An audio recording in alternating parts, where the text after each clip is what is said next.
Ada dua filsuf yang ngobrol sore-sore itu di depan teras ya, di taman halaman, itu dalam banget. Punya pemikiran. Ibaratnya Galileo Galilei sama Plato. Dari dua zaman beda nih. Isaac Newton, penemu teori gravitasi, ketemu dia minder. Sungkem.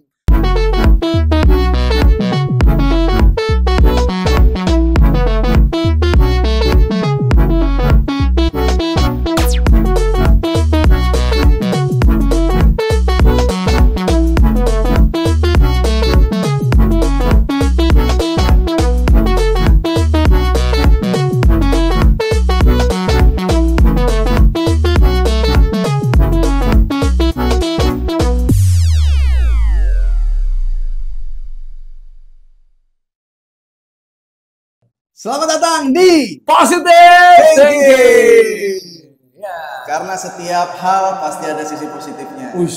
Tapi masalahnya ada banyak orang yang berpikir secara negatif. Betul. Terutama kalau ingin ngejudge. Padahal ada peribahasa. Yang Don't mengatakan, judge a book by its cover. Cakep. Artinya buku kadang mahal. Kadang buku LKS cuma buat ngebohongin. Maksudnya anaknya minta duit. Korupsi LKS, dari kecil. Enggak. Maksudnya gini.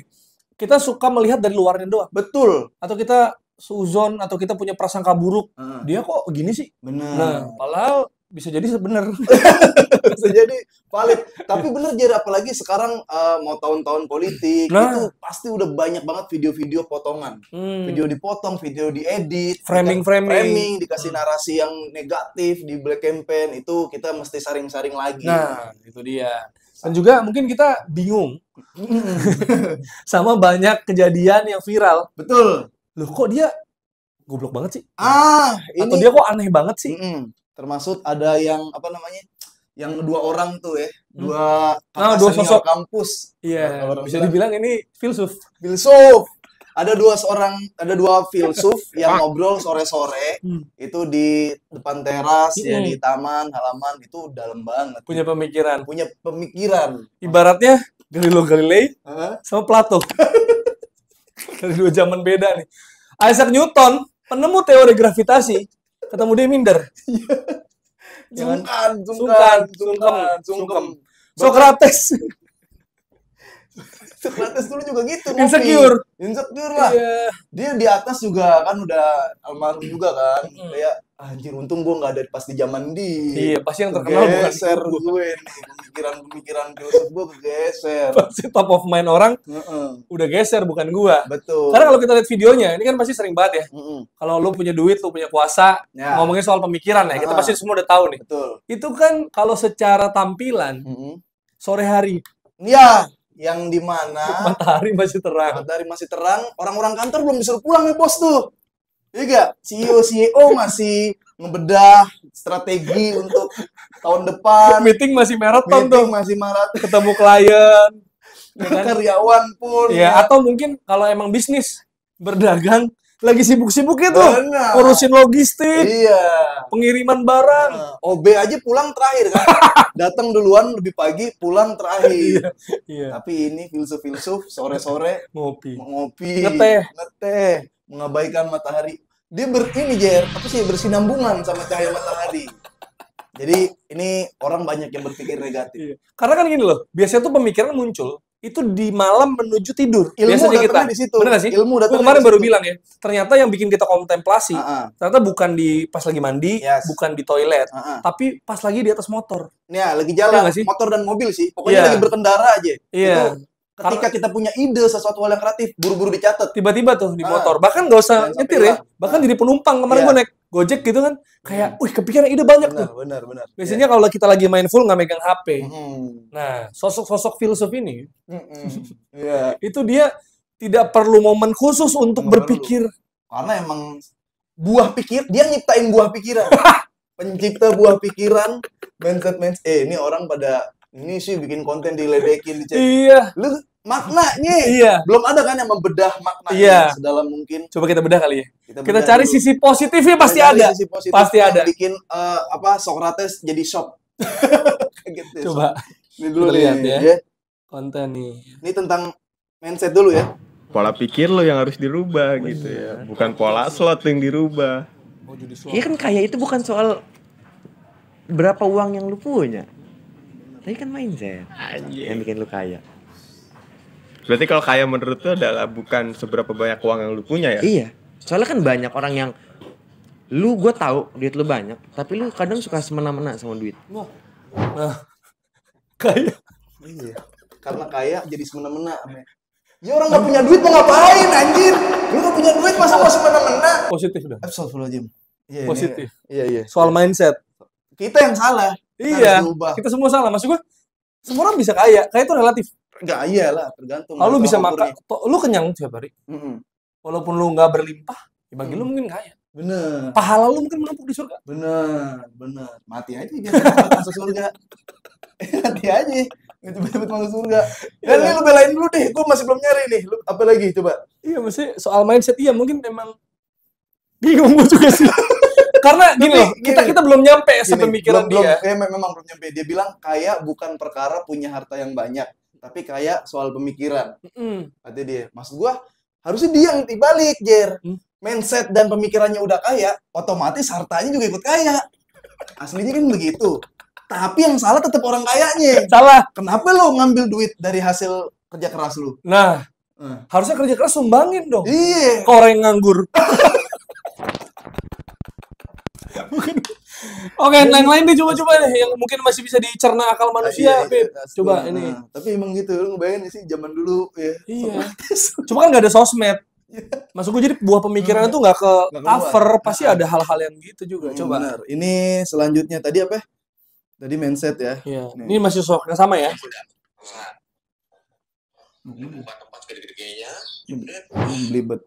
tapi lu nggak mikirin. Karena kan gue juga nggak tahu lu dapet duit dari mana, entah dari orang tua lu. Lu temennya juga manggut-manggut. Kalau jagoan gue sih di antara si yang gondrong sama yang tirus, yang kumisan, jagoan itu kumisan. Passing. Karena apa? Mancing aja. Cuma oke. Maksud lu gitu. Iya, iya. Entah dia ngikut dengan pemikiran abang filsuf gondrong ini atau dia emang sengaja kayak nih biar orang tolol ngomong apa gitu enggak, tapi passing. Nih kalau di sebuah skema komedi, dia set up. Gongnya istilahnya punchline-nya di abang ini. Ibarat kata pemain volley, toser. Nih, smash, das. Rifan Nurmulki, Farhan Halim, itu Doni Haryono. Nah itu sebagai spiker. Dilawak dia Denny Cagurnya. Asis terus. Maksud lu? Masuk Wendy, masuk. Iya. Lu cuma udah sih orang tua gue kayak ini. Gue ngambur-ngamburin aja. Wah, Socrates nggak ada kayak gini-gini dulu. Bingung dia. Nggak ada act out, nggak ada gesture. Nggak ada. Ini emang alasan-alasan orang nggak punya duit. Positif dong. Astagfirullahaladzim. Positif. Ya duit bukan segalanya buat dia. Iya. Lah. Tapi gue enggak. Tapi gue menang. Dia kenapa berantem sama omongan sendiri sih? Terlalu pelan-pelan. Positif. Pemikiran gue nih. Duit, lu punya kuasa. Di atas tuh, udah jelas di atas. Lu punya kuasa. Tapi gue enggak. Iya, karena dia miskin. Lu gak punya kuasa. Gak punya duit. Tapi buat gue enggak, maksudnya enggaknya adalah gue gak punya duit. Dan gue gak punya kuasa.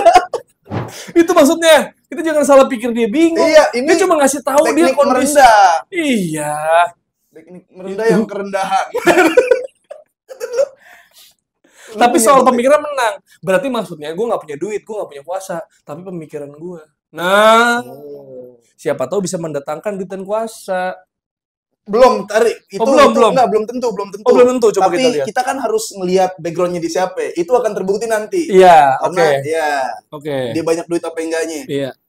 Itu udah kan di bawah biasanya. Itu logika kebalik, pakai nama teknik logika terbalik. Manusia biasa nggak kena. Nggak bisa. Kan gravitasi kan ke bawah. Pluk gitu. Dia ini kan beda. Ngatain Tuhan. Gimana nih positifnya nih? Ada susah nih ini. Tapi itu positifnya adalah kan pemikirannya boleh kita argumen, tapi background dan basicnya kita belum tahu. Kita cek aja coba ya. Ini inspirasi loh. Iya. Buat orang-orang yang suka kekekang daripada ngatain bos. Diinjak-injak bos. Diinjak-injak lu bos. mesti jilat sana sini. Ya. Lu sikut temen lu. Benar. Bisnis. Coba kita lihat next ya. Ini uploadan dari orang, tapi dibilang dari Mas Bayem kita belajar kalau nganggur jangan kelamaan. Oke. Kurang ajar tuh. Bisa ngejudge orang. Ngejudge orang. Kan dia nggak kasih tahu kerjaannya apa. Coba kita lihat kerjaannya ya. Mampus lu kalau udah tahu lu. Gue mau nanya dah sama lu. Sekarang tuh pagi-pagi pada mau kemana sih? Gue mah heran-heran ya ini. Beneran gue mah gak bohong. Nanya ini. Pagi-pagi. Dia heran orang pergi pagi. Maksudnya kalau dari tampilannya itu kayaknya jam 8 tuh, Pip. Jam 7 jam 8. Iya. Matahari masih belum di atas banget ya. Pagi-pagi tuh. Ketika orang bersemangat mencari nafkah. Iya. Tapi dia heran. Bener. Ngapain sih? Jalan rame. Bener. Pada mau kemana sih? Makanya. Jadi intinya poros dunia di dia nih harusnya nih. Jadi poros dunia dia, kita yang salah. Nah, gue ngetes sore aja bisa. Punya pemikiran. Bener. Lu pada ngapain pagi-pagi? Lu pada kerja. Ntar kalau kerja lu dapet duit. Nah, ntar keluarga lu seneng. Nah, ntar lu punya duit, punya kuasa. Iya. Itu yang gak diinginkan. Iya, karena itu duniawi, Pip. Itu positifnya. Jangan terlalu ngejar duniawi. Lu bayangin dia mindset bisnis, mindset juga surgawi. Itu anak buahnya dia kalau kerja sama dia oke banget tuh. Nah, jadi balance dunia dan surga. Tapi pada mau kemana nih sih orang-orang kok kerja? Manusia-manusia di Indonesia, kalian jam 8 pagi mau kemana? Jangan kerja, ntar dapet duit, harkat martabat keluarga naik, jadi orang sukses. Karena orang kerja, lalu punya banyak uang, nanti diutangin sama teman, keluarga. Itu. Mungkin maksud dia. Utangin, ribut, berantem, pisah keluarga jadi gak aku. Jadi maksudnya dari sosok filsuf ini miskin aja, nganggur, maksudnya gitu. Daripada kerja, mending ngeteh. Sore-sore, bisa orang meeting, cari klien. Karena dari nama juga udah menggambarkan loh. Bayem sore. Bukan nama aslinya kan, tapi Bayem sore. Tapi kan nama account. Benar. Berarti kan dengan bangga di-embrace nama panggung. Maksud gua, lu Safi, kan lu Syafi'i, Safi, tapi bola. Idola lu, ya kan Safi. Bahkan cara main lu mirip. Ada yang berserap dari Safi. Bayem, sore. Berarti, sorenya udah dapet nih dia. Sore. Bayem. Berarti Bayem sore itu bayem yang nggak kebeli kan? Di pagi-pagi di pasar. Jadi dia bertahan. Atau udah jadi makan siang, udah kena kuah, mulai lembek. Tuh kalau minyak kumpul gitu. Bayem sore, bro. Bayem sore. Kampung sore kan ada lemas. Nih, bayem. Kuat, Popeye. Tetap Popeye makannya. Bayem. Kalau nggak makan bayem nggak bisa gendong Olive. Nah. Udah ke Popeye tuh kita tuh. Bantuinnya tuh. Iya. Siap, Bang Sokrates Indonesia. Dan ada juga sosok yang kita salah nilai selama ini, gue. Gila. Nih. Ini sekarang dia mau nyalek ya kalau nggak salah. Kayaknya, tapi jangan pilih. Nah, itu dia. Coba kita lihat deh. Bang Aldi mau nyalek nih, berubah pikirannya dari PBB mau pindah ke Perindo. Itu nggak ngomong dulu sama PBB-nya. Apa sih pertimbangannya, Bang Aldi? Kenapa Aldi Bayar sekarang ada di Perindo ya pada rumah? Gitu. Agama keluarga. Bingung nggak, jujur nggak? Bang Aldi kalau bingung sama dirinya sendiri, gimana nih Bang Aldi kalau kepilih nanti jadi wakil rakyat, bingung juga dong sama rakyatnya ntar? Memang Mbak udah bingung. Semua manusia di muka bumi ini bingung Mbak. Tapi nggak bingung kalau dari surga. Bagus. Ada asli. Pokoknya I love you TV One. I love you Dewi Persik. Tapi dia bilang jangan pilih saya di wawancara yang lain. Dan tiba-tiba dia ya inilah, kalau orang nggak dapat tiket Coldplay, dia bikin konser foreplay. Pemanasan. Iya kan? Juga ya kayak Chris Martin lah sekarang stylenya itu. Bahkan dia menciptakan lagu tentang Lionel Messi. Nah, masuk FIFA. Masuk FIFA diposting Fabrizio Romano. Wah, caleg mana coba yang di posting Fabrizio Romano? Bahkan katanya dia DM Pak Haritanu dikasih seragam Perindo. Nggak semua orang bisa kayak gitu. Nggak semua orang DM dibalas tuh nggak semua orang kayak gitu. Nah, kalau bilang dia bego enggak sih menurut gua. Enggak. Dia tahu betul. Mau ada tahun politik. Butuh sosok. Bukan, jangan-jangan bukan gitu, Je. Apa tuh? Dia tersirat. Kan orang bilang selama setiap mau ada tahun politik nanti bakal banyak aktor-aktor, sosok-sosok, badut-badut dimunculin. Ini siratan. Nah, jadi kayak ngapain sih lu? Setiap tahun politik ada badut, setiap bulan politik ada aktor gitu. Gue caleg tapi jangan pilih gue. Nah, jadi emang dia mau menghancurkan dominasi seperti itu.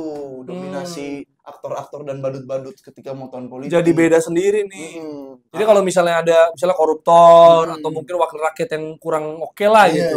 Apa bedanya lu sama Aldi Taher? Nah, mending orang jujur aja. makanya dibilang jangan pilih gue. Secara tidak langsung jangan pilih orang-orang yang bermulut manis, yang ngobrol janji, yang bingung.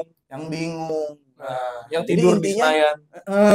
Ya kan? Kalau dia kan mau baca Quran di Senayan. Betul. Jadi intinya jangan cuman lu ngandelin orang yang lu pilih gitu kan, tapi rakyat juga harus perform. Wow. Tuh, Aldi Taher. Itu. Dapet tuh positifnya tuh. Positif. Ya kan gak kayak filsuf tuh. Bener. Ada satu lagi kayaknya deh. Ini sama nih lettingannya ya. Satu wawasannya agak satu genre. Wah. Aliran sama, perguruan sama. Coba kita cek, Pip. Oke, nih coba nih. Di saat dia mau nyalek juga, terus ditanya visi misinya apa? Sama jadi bahan tertawaan. Apa bedanya Vicky sama Aldi Taher? Gimana gitu. Dan bagian mana yang ditertawakan dia? Iya, bagian apa? Bukan. Framing itu, Bah. Framing, Bah. Orang nggak munafik ya ngelihat kita.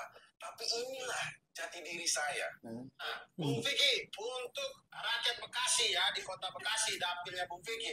Apa visi misinya Bung Vicky? Cinta dan kasih sayang tanpa pengkhianatan. Loh, mana ada caleg jawab kayak begitu? Visi misinya apa? Dia doang, keren. Cinta dan kasih sayang tanpa pengkhianatan. Astagfirullahaladzim. Pusing, Abdul. Misinya apa? Saya itu selalu Diuji dosen. apapun dengan rasa. Salah satunya adalah cinta dan kasih sayang tanpa pengkhianatan. Bagaimana saya menilai Vicky itu tidak berkhianat? Saya nggak tahu apa yang ia melakukan. Betul, misinya itu apa yang mau dia janjikan. Langkah konkretnya itu dasarnya ya. Iya, itu dasarnya. Nah, itu Pip. Maksud gue cinta dan kasih sayang tanpa pengkhianatan untuk kota Bekasi. Betul. Ketika lu cinta sama daerah lu, lu pasti tidak membuang sampah sembarang. Betul. Lu tidak korup. Iya, Bekasi juga kalau lu masuk dari Bekasi Barat tol, itu kan di masalahnya apa? Ada bacaan Bekasi Kota Beriman.